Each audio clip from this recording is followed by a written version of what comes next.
Dear Mommy Sad, ako po si Alicia, 30 years old, single, tatlo kami na magkakapatid at ako ang panganay. Kumplito pa ang aking mga magulang. Isa po ako sa tahimik na taga-subaybay ng iyong programa dito sa Facebook. At nabuhayan po ako ng loob. Baka sakali ay makatulong sa akin ang paglahad sa iyo, ang buong bangungot ng kwento sa buhay ko. Hanggang ngayon ay di ko makamtan ang hustisya. Nang ako'y nagkamalay, na-realize ko na nakabalot pala ang pagkatao ko sa dilim. Pilit kong tinatago ang katotohanang nangyari sa akin. Ganito nagsimula ang buong kwento. Noong maliit pa ako, doon ako palagi iniwan sa aking lola. At minsan doon din ako tumira sa aking mga magulang. Sa aming tatlo ay ako lang ang palipat-lipat ng tirahan. Pero nasanay ako dahil mula nang namulat ako, ganun palagi ang sistema. Noong nag-edad ako ng 8 years old, kinuha ako ng mga magulang ko dahil doon daw ako mag-aral sa kanila habang ako ay grade 2. Napansin ko na mas close ako sa aking ama. Palagi akong bigyan ng pera. Palagi akong inaamo at dahil papa ko siya ay masaya ako. Uhaw po ako sa pagmamahal ng isang magulang.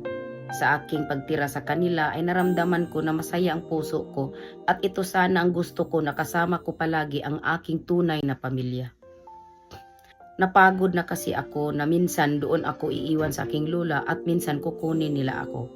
Kung baga wala akong permanenteng address. Pero nang nag-aral na ako ng grade 2, doon ako pinatira kaya sobrang saya ko. Lalo pa na napansin ko na mahal pala ako ng aking mga magulang, lalo na sa papa ko, at palagi niya akong binibilhan ng mga gamit. Minsan pa nga narinig ko na nag-discuss ang mama ko at papa about sa akin. Hindi daw ako dapat i-spoil, dapat pantay lang.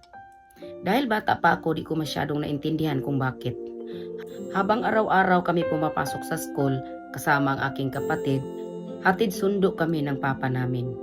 Kung may mga meeting sa school ay ang papa ko agad ang mag-volunteer na magpunta kahit may trabaho siya.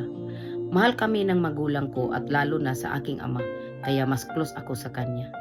Maayos naman ang aming relasyon at minsan pa nga magkukulitan kami kasama ang aking mga kapatid. Habang lumipas ang mga araw, buwan at naging taon ang pagtira ko sa kanila. Ganun pa rin ay hatid sundo kami ng aking ama. Ngunit isang araw, umalis ang mama ko papunta sa kaniyang mga kapatid sa probinsya dahil bibisitahin niya dahil nagkasakit ito. Kaya kami na lang ang naiwan sa bahay kasama ang papa ko na mag-alaga sa amin dahil maliliit pa kami. Habang kami na lang sa bahay, wala naman kaming problema. Maayos si papa mag-alaga sa amin. Ngunit ng pang-3 araw ay di pa rin dumating ang aking mama. Meron akong kakaibang napansin kay... Sino ang tinutukoy ni Alicia? Abangan sa part 2.